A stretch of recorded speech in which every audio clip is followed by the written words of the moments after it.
شايف الشلة دي؟ أهي دي شلة الدحيح، نفسك تبقى زيهم؟ هقولك على 5 خطوات بطريقة بسيطة هتغير طريقة المذاكرة بتاعتك وهتساعدك تكون شخص متفوق. هات كوباية النسكافيه بتاعتك وتعالى لي. 1. نظم وقتك. ازاي؟ اعمل جدول مذاكرة خاص بيك ويكون مرن عشان يناسبك. خصص وقت لكل مادة. ابدأ بالمواد الصعبة اللي محتاجة مجهود منك. 2. افهم قبل ما تحفظ. الفهم بيخلي المعلومات تثبت في دماغك أكتر.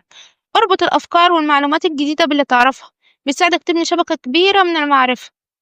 3. نوع طرق المذاكرة. لخص الدروس بتاعتك في كراسة خاصة. استخدم الألوان عشان تساعدك في حفظ الكلمات والجمل المهمة. اعمل مذاكرة جماعية انت وصحابك عشان تتبادلوا الأفكار وتخص المادة. حل امتحانات وتدريبات كتير، ودي بقى بتعودك على شكل الأسئلة في الامتحانات.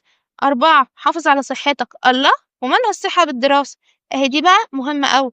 زي النوم الكافي، جسمك محتاج راحة بين 7 ل8 ساعات يوميا، بيحسن الذاكرة والتركيز عندك. الأكل، اهتم بنوع الأكل، بيدي جسمك طاقة اللي محتاجها عشان يشتغل كويس.